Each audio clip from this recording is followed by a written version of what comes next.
It's a movie clip from the movie The Guardian, and that scene, so Ashton Kutcher is actually a world-class swimming champion.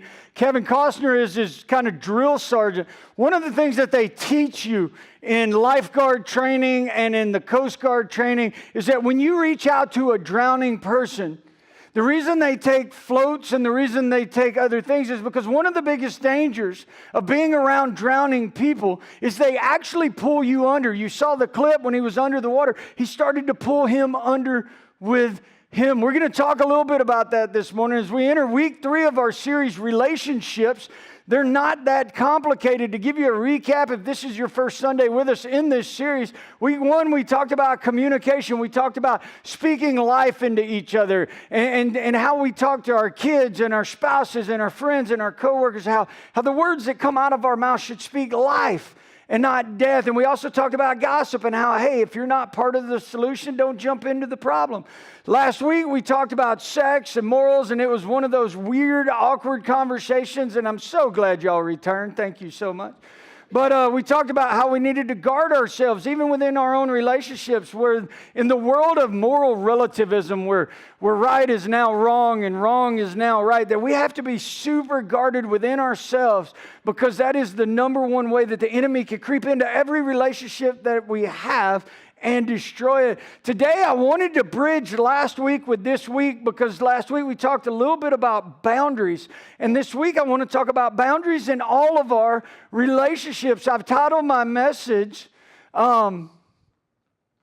just kidding. I didn't title my message. Here's the deal when it comes to relationships. Healthy boundaries produce healthy relationships. There we go. I am the weakest link on Sunday morning, I'm just telling you. Here's the deal is that in our relationships, the people that are around us, they can do one of two things. They can be the biggest life-giving support around us, or they can actually drag us under to the point where we begin to drown. The people around you, they can be a tremendous spiritual asset. The right people around you, they can lift you up, right? They can encourage you. If they're speaking life into you, when you're sad or when you're going through tough times, the right people around you actually can lift you out of a dangerous time in your life. The wrong people, though, the wrong people around you, they can actually be very destructive. They can be poisonous in your life. And if you're not careful, they can drag you under, not just down, but they can actually drag you under. And there's many of you here this morning, when you start talking about negative influences in life, there's many of you this morning that if I asked this question, I said, hey, if you could think of kind of a negative person in your life, could you do that? And a lot of you would say, yes, I can. And a lot of you are thinking about family members. When I talk about negative people, I'm talking about people who are critical, people who they're always complaining, they're always griping, they're always harping on things. Maybe it's the people that are always running around behind your back. How many of you would honestly, I like crowd participation, how many of you would honestly say, I can think of somebody in my life that is a negative influence? Raise your hand. Just about everybody. How many of you would say that there's somebody when I get around in my life that I actually walk away and even feel worse about myself? Like they just kind of drag me down. Like I can walk into a situation and I can walk out after talking to them and they've just sucked the life out of me. Anybody have that?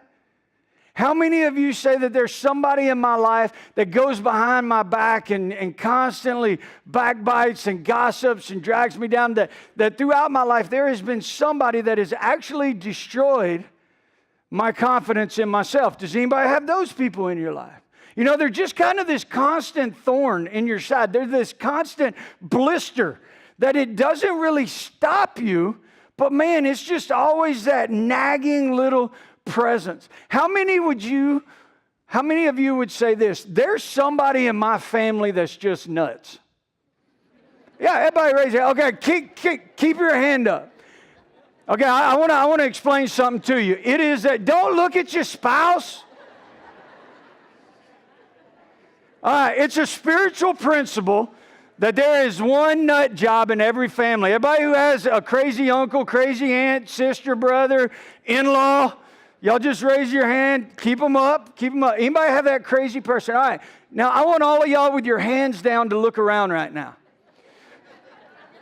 Because if the spiritual principle is there's always one and you can't identify who that is, it just may be you. Just saying, just saying. This morning I want to talk about boundaries. I want to talk about relationships and boundaries. I want to talk about how we could set boundaries around our relationships. Loving and consistent boundaries. I like to call them guardrails. I like to say that we put guardrails up. The thing I love about guardrails aren't actually where the danger is. Guardrails are set several feet back, so that way you don't get to the edge of the cliff. And here's the deal. The number one response I get when I start talking about boundaries in relationships, the number one response I get is, man, that's just not spiritual.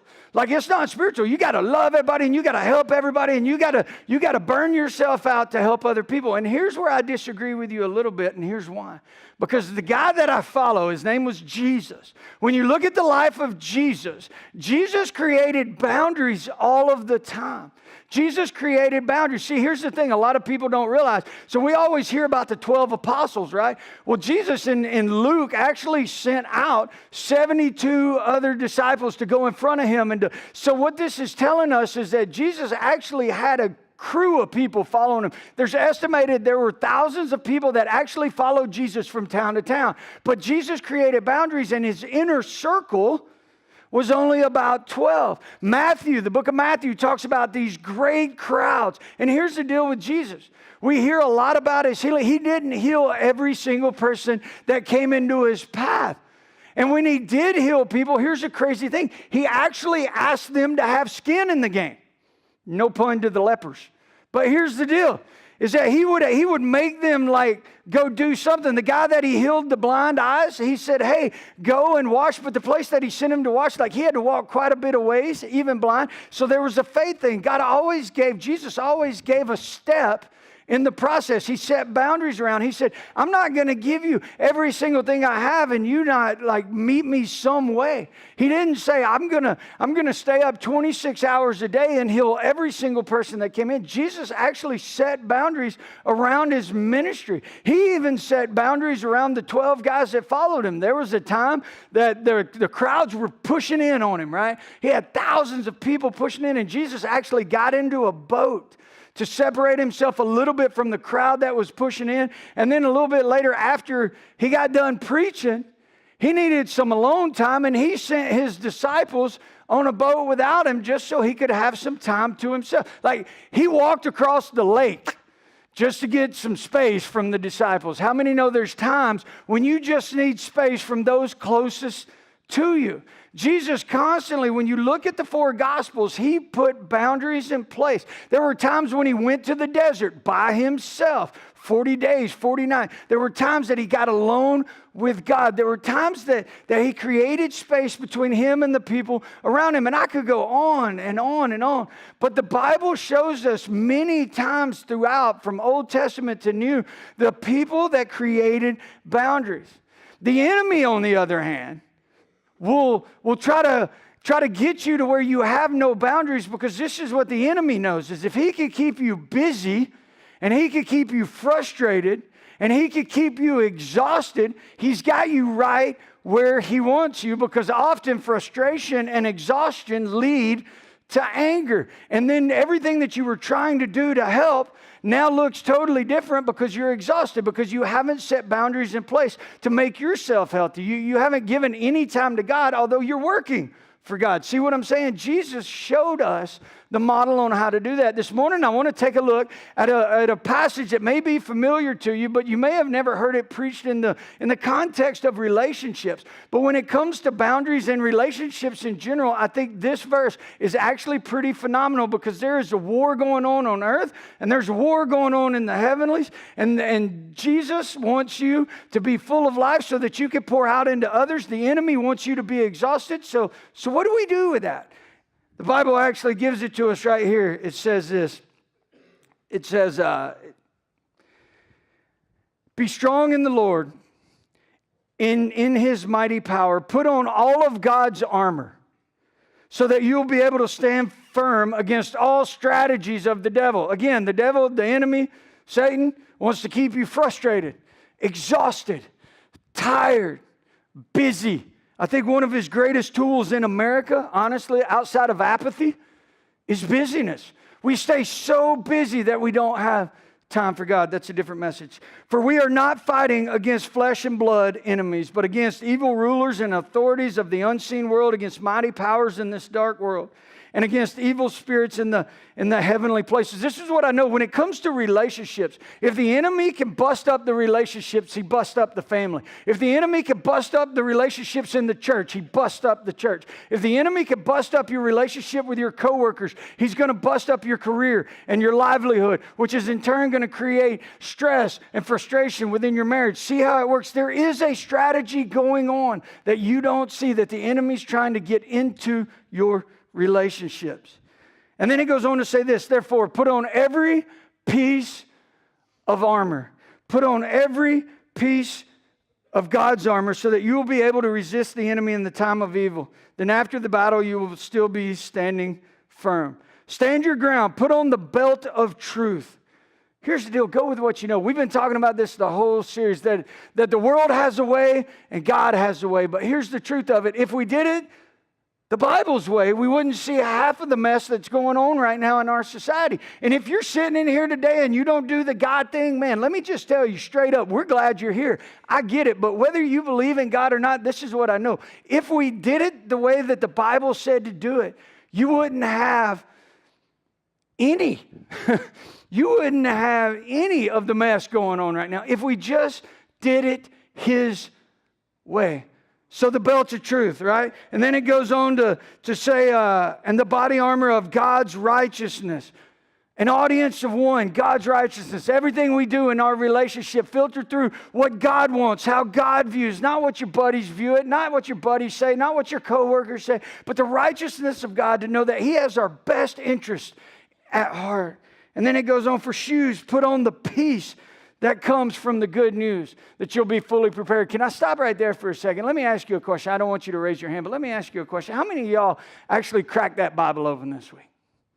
How many of you actually cracked the Bible open and started digging into it? Because here's what I know. When you look at Jesus' life and you look at the boundaries He set to kind of refill Himself, to refresh Himself so He wasn't tired, exhausted, frustrated, what did Jesus do? It says He got away and spent time with God. How many of you spent time with God? I know a lot of us, like me included, I'll tell you, I'm the world's worst. I checked ESPN. I checked yesterday Alabama, Kentucky. I checked the news. I checked Drudge. I checked all kind of things. But how much time did I actually spend with God this week? That's a question I want you to look at next week. How much time did you spend actually in the Word of God? How much time did you spend actually separating from everybody else around you so that God can pour into you? How much time did you actually spend talking to the one who can rejuvenate you? How much time did you spend alone with God? That alone gives you peace. And it says, put on for the good news that you'll be fully prepared. In addition to all of these, it says, hold up the shield of faith. Hold up the shield of faith. To stop the fiery arrows of the devil, put on salvation as your helmet. And I'm just going to stop right there for a second and just tell you something. Look, we've got a phenomenal worship team, right? I want to hear an amen. All right. We've got a phenomenal production team. We've got great lights and everything. Let me hear an amen. Awesome. We got marginal preaching, but here's the deal. You aren't supposed to amen that. But here's the deal. When it comes down to it, guys, at the end of the day, if we don't have salvation, none of this means anything. It just doesn't. It doesn't. It doesn't. It doesn't. It doesn't. We're getting ready to celebrate Easter. And without the resurrection of Christ, Christianity is just a moot point. It really is, without salvation. So you want your relationships to truly thrive? You want your relationships to truly bring you fulfillment? It starts with salvation. And then the second thing that I believe every relationship needs, and we just don't have as much as we used to, pray in the Spirit at all times and on every occasion. And I know that may freak some of you out. Pray in the Spirit. That just means pray. Pray in the Spirit. Stay alert and be persistent in your prayers for all believers everywhere. Stay alert. Here's the deal. If you feel the enemy attacking your relationship, stay alert. See, the Spirit is this feeling that you get inside. He's kind of your guide if you're a Christ follower. If you're not really going to understand what I'm talking about. Think of it like your conscience. But if you're a Christ follower, it's that deal you get inside where you go, oh, maybe I better be careful. It's that hair on the back of your neck kind of thing. You see, the Spirit will guide you in your relationships. And it says stay alert and be persistent in your prayers. Stay alert when you feel the enemy attacking your relationship, when you feel your frustration going up, when you feel that outside influence coming in, stop, drop, and pray. Stop, drop, and pray. Because when you feel your relationship being attacked, you need to get on your knees and pray for it. If you see your brothers or your sisters and their relationships getting attacked, stop, drop, and pray. Pray for them. Be alert and be persistent. Not a Hail Mary prayer. Not, hey, I'm taking a test and I didn't study for it. God, I promise I'll study the rest of my life if you let me get an A until the next test. Not the Hail Mary prayers, but be alert and be persistent. God, I pray for my kids every day.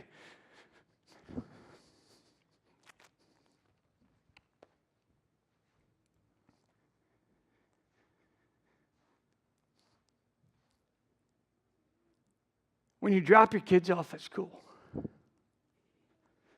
pray. We need to be in massive prayer for our schools. When I see the Florida situation, or I see the churches in Texas, or I see, I'm not getting into the political world, just pray. Pray for your kids when you drop them off. If you have friends and family that are teachers or coaches or in our school system, pray. Pray that those relationships, we need to guard our children and guard our teachers and guard our first responders and our police officers and our soldiers. Man, when it comes to relationships, stay alert and be persistent. Pray for your children every morning when you drop them off. Pray for the teachers every day when you drop them off. Pray for your family as they go off to work. Look, here's the deal, and I'm not going to get into this. I don't want to sound morbid, but here's the deal. We're not guaranteed tomorrow. We're not guaranteed the next minute. When I watched that on TV, it just broke my heart. As I heard parents say, I don't know. Man, pray for your kids. Stay alert. Be persistent. Pray for all believers. And I'm going to add to that, pray for unbelievers. If you've got friends who aren't following Christ, man, it's a scary world right now. When I stand in front of God, when it's all said and done, I don't want him to look at me and say, I sent that guy to you and you did nothing. Pray for the unbelievers in your life as well. Let's take a look at 3 types of relationships the enemy's going to use to attack you. I'm trying to shift gears, sorry. 3 negative relationships. And I call them the always. The first one is the always negative. Anybody have these people in your life? Oh my goodness, they're always negative about everything. The sun can be out and it can be 75 degrees and they're like, we need rain. It rains tomorrow, they're like, man, where's the sun come out? I hate rain. Y'all know who those are? Yeah, they're always negative. 2 Timothy 2:16 and 17 says, avoid worthless, foolish talk that only leads to more godless behavior. This kind of talk spreads like cancer. Anybody ever been around negative people and you walk out and you're like, man, I don't know why I feel so negative right now? Because it spreads like a cancer. Negative people breed negative people. They just do. Oh my goodness. And here's what I know, you start seeing negative people. Here's the crazy thing about negative people. They all get together. Negative people like negative people. Positive people don't like negative people, but if a positive gets around a negative, it becomes negative. I call them grumblers. Grumblers, not to be confused with gremlins, but they look a lot alike. Anybody ever know the movie Gremlins? It was back in the 80s. Man, you get these cute little furry gizmos, and they're all like, hee!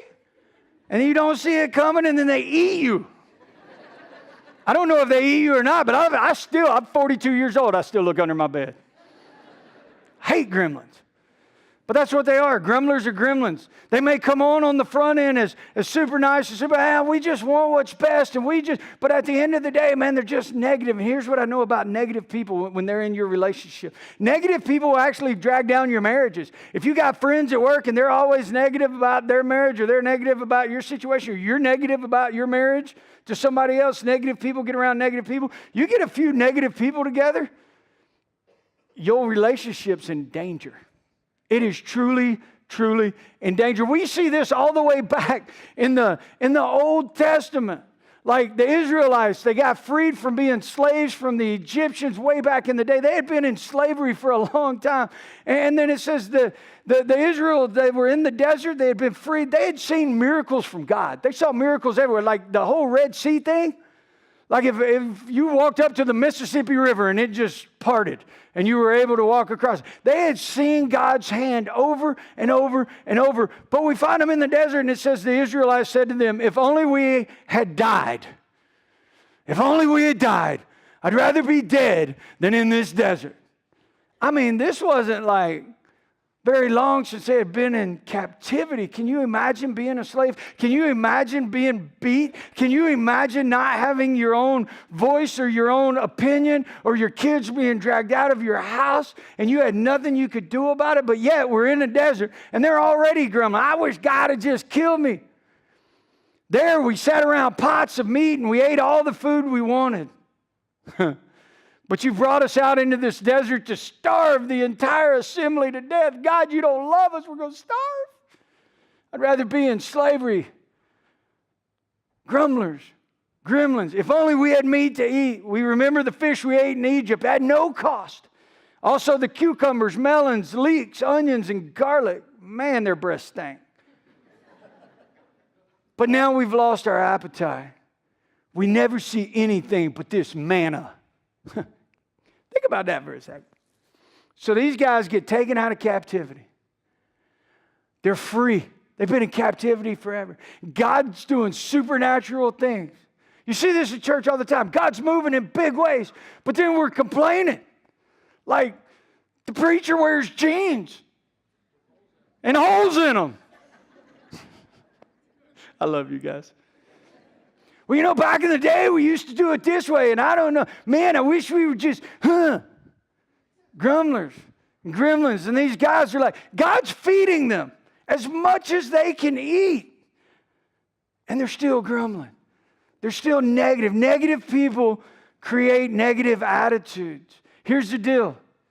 When you grumble, you blow right past all the good things God's done for you. We do this all the time in our own life. Let me tell you something. If you're sitting here in this building today, here's what I know is God's brought you through everything that you've gone through in your life. You know how I know that? Because you're here. But yet we always focus on the negative of today instead of all the miraculous things that God has done in our life. And here's what I want to ask you. When it comes to grumbling about stuff, is it actually a bad thing or is it just a pride thing? Is it a bad thing or is it an ego thing? Is it a bad thing or is it a control thing? You see, God's been moving in your life ever since you were born. He knew you before you even had hair on your head. And He's brought you through every single storm that you've ever gone through. And He planted you right in the most amazing country in the world. But yet, we still grumble. We still grumble. The next always is this. The always controlling. Woo! How many of y'all got to have the remote control? Amen. That's me. Some of y'all lying in church. Some of you got to have the remote control. Here's the deal. If you immediately thought, when I put it out on Facebook, if you thought of somebody else that might need today's message, you're controlling. Some of y'all had that conversation on the way to church. Yeah, I wish my son was coming to church today. He needs to hear this. Right? You're controlling. You might have control issues. If you feel like you're the only one that can run the remote, you might have control. If you feel like your way is the only way, if you feel like your way is the only way to reach people, if you feel like at work your way is the only way, you might have a control issue. If you've worn a hole in the passenger floorboard, and you've rubbed a spot on the dashboard because your wife is driving. I love you. You might have control issues. I have control issues. But here's the problem when it comes to boundaries is when you get around people with control issues, it zaps all of your creativity. It zaps everything. If you constantly point out how others should change or improve rather than working on your own stuff, you may have control issues. I find this in a lot of relationships early in marriages when you have in-laws, right? That they kind of want to tell you everything you do. And then you have the first baby and everybody wants to tell you how to do it. And I'm just going to tell you, the only experts in raising children are people who don't have children, right? Because they think they got all the answers. You have, yeah, man, that's why I don't preach on it. I got 4. I don't have all the answers. But here's the deal. Controlling people, when you let them into your relationships,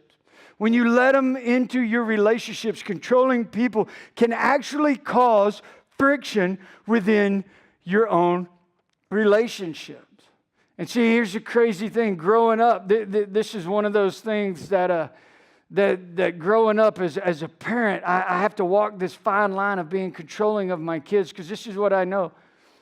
My parents didn't know anything when I was 16, 17, 18. I mean, I thought about buying them a book or something. They didn't know anything. And they're sitting right here on the front row. But I'm going to tell you how smart my dad and mom became in about the last 15, 20 years.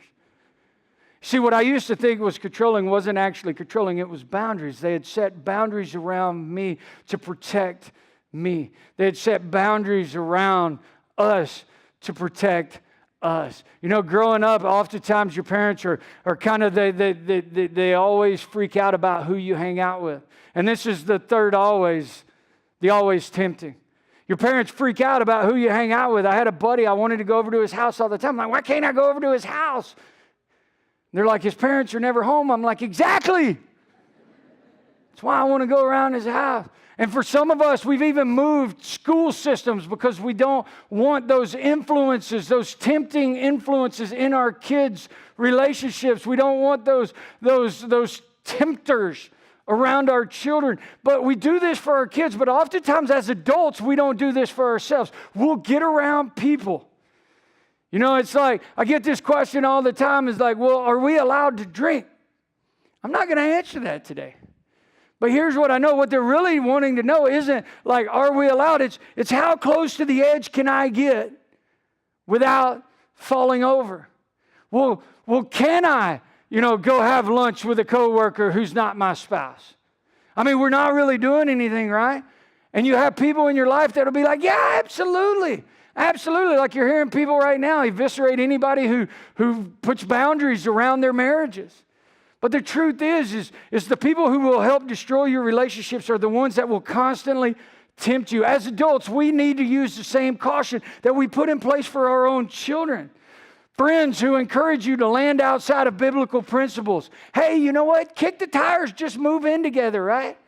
You're not really going to know what it's like unless, you don't really want to get married. What happens if you don't like them? People constantly in our ear. Hey, you know what? At work, just cut the corner. Nobody's going to know. They've got a huge account, those couple of dollars. It's not going to matter. Just go around. You need to do it to move forward. Cutting corners. The always tempting. So what we got 3 negative relationships. The always negative, the always controlling, the always tempting. So what do we do about that? What do we do about it practically? There's 2 things this morning that I want to talk about. The first one is set healthy boundaries. Set healthy boundaries. Set guardrails. And this is a weird thing in church. All right, honestly, this is a weird thing in churches. I grew up in church and they were like, don't hang out with non-Christians. Don't be around sinners. If you're in here this morning, you're around sinners, just so you know. But I grew up in a church that said, don't hang out with them, don't be around them, don't be around non-Christians. And then about the time we have a revival, they're like, invite all your non-Christian friends. I don't know about y'all, but I was confused. Thought y'all told me not to hang out with them. But there's a balance. There is such a balance. I believe that fundamentally, that our society is deteriorating for 2 reasons. One, they've told men that you don't have to be fathers. I think that's one of them. The second is we've taken God out of everything. We've taken God out of everything. There's no moral fallback. There's no moral fiber. But there is balance when it comes to relationship and healthy boundaries. There is a balance, and Jesus showed it. He reached the lost, but yet he surrounded himself with healthy people. It's the flow of life. Set healthy boundaries in your relationship. Have people in front of you. Have people who are your mentors. Have people that pour into you. Right? You need somebody in your life that is ahead of the game in you, whether it's at work, whether it's in marriage. Hey, young married people, You want marriage advice? Don't turn on Oprah. There's several people in here that have been married over 50 years. Go ask them. Go ask them. Because marriage is tough and it's hard, but they've done it. Go ask them. Surround yourself. If you're struggling within your marriage, find somebody who's been through it. You need somebody in your life to pour into you. Guys, you need somebody. If you're a father of young kids, you need somebody who's been a father before you. Have somebody that pours into you. Have some colleagues. Have some people that you do life with. Have some people that you just hang out with that are healthy. And then finally, you bring along people behind you. It's a healthy flow of life. The reason that the Dead Sea is dead is because everything comes in but nothing goes out. If you constantly pour out to others but you're not being poured into, you will die. You will die. Your relationships will die. If you're not around healthy people, if you're not around healthy influences, I just about guarantee that your relationships are going to suffer. Here's the deal. You need people around you because there's going to come a time in your life when you're exhausted, when you're empty, when you're sick. You need healthy people around you to lift you up. We saw it right here this morning. Joining a church, it's just getting healthy people around you. Getting healthy people around you. And here's what I know. Acceptance leads to influence. Be careful that you don't tip too far one way or the other. Be careful because acceptance leads to influence. If you're around people who are healthy, your life gets healthier. If you tip the scales too much and you're around unhealthy people and you accept them into your relationship, eventually the unhealth will influence your relationships. It will. Our friends influence us. Our friends influence us, and sometimes our friends actually determine the course of our relationships. Be careful who you put your marriage around. Be careful who you put your children around. Be careful who you're around at your workplace. A good question to ask is this: are they moving me forward in life, or are they pulling me under? You see, healthy relationships can work for you. Negative relationships can actually work against you, which is where I land in my second thing you can do practically. Is necessary endings are okay. Necessary endings are okay. There's a book written by a guy by the name of Henry Cloud. It's a phenomenal book. And what he talks about is necessary endings. I want everybody to go home this week, and I want you to evaluate every relationship you have. You see, here's a verse found in Proverbs. Walk with the wise and become wise. That's a promise from God. Walk with the wise and you become wise. For a companion of fools suffers harm. That's a warning. Walk with the wise and become wise. That's God's promise. Hey, surround yourself with wise people, you'll become wise. Companion of fools suffers harm. Let me define a fool for you. A person who knows the difference between right and wrong and they don't care. It's a person who knows, but yet they want you to join in with them. You see, and here's what I know. Who you hang out with will directly affect your relationships. It directly affects your soul. It directly affects everything about you.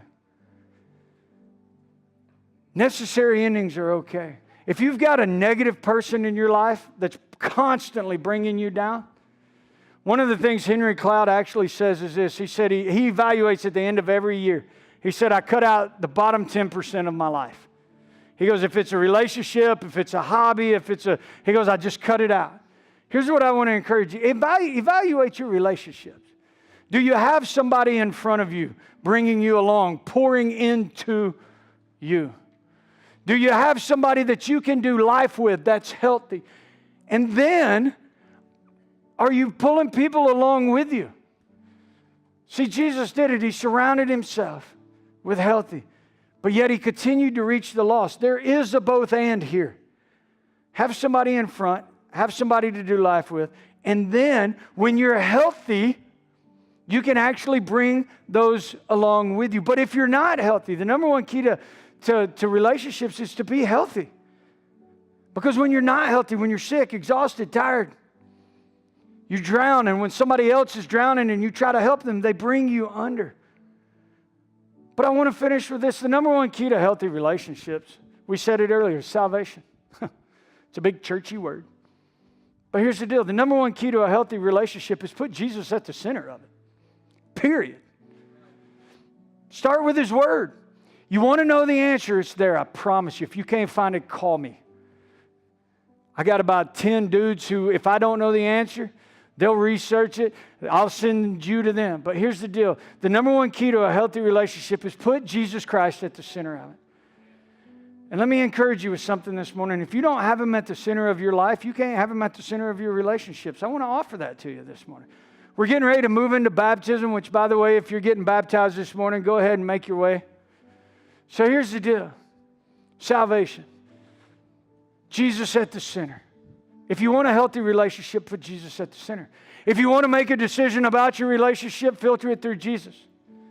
If you want to have a healthy work environment, filter your decisions through Jesus. Any relationship you have, filter it through Jesus. But your relationships can't have Jesus at the center if Jesus isn't at the center of you. All right? And so I want to offer that this morning. I think guys like me make this really, really difficult. But you don't have to go through me to have a relationship with Jesus. You don't have to go through me to have a relationship with God. Jesus says, I am the way, the truth, and the life, and nobody comes to the Father except through me. He didn't say, hey, I'm the way, the truth, and the life. You can only come to me through the preacher. He didn't say you can only come through me through a priest. He didn't say you can only come through me through a class. He said you can only come to God, to the Father, through me. And if you haven't made that decision, it's this simple. Confess with your mouth, believe in your heart that God raised Jesus from the dead and you will be saved. Ask for forgiveness. It's this simple. Bow your head with me. We're just going to do it this morning. If you haven't accepted Christ into your heart and you want to make that decision this morning, I want to encourage you with this, right where you're at, not between you and the person beside you. Nobody's looking around. I'm not going to embarrass you. I'm not going to ask you to come to the front. I'm not going to ask you to raise your hand. Right where you're at, simply where you are, open your hand up and say, Jesus, I want you at the center of my life. God, forgive me of my sins. I've messed up. Forgive me of my sins. Today I choose you. Today I want to put you at the center of every relationship I have. Jesus, today I want to put you at the center of my marriage. I want to put you at the center of my parenting. I want to put you at the center of my work. I want to put you at the center of everything. Today I choose you. For some of you, you walked in here this morning and I don't know what, maybe you walked in exhausted. Maybe you've been burned by church. Maybe you've been burned by the preacher. Maybe you walked in here and you're frustrated, you're tired, you're exhausted. Maybe you've been away from God for a long time. But here's what I want to encourage you. Open up your hand. Right where you're at. God, I want to come home. God, I want to come home.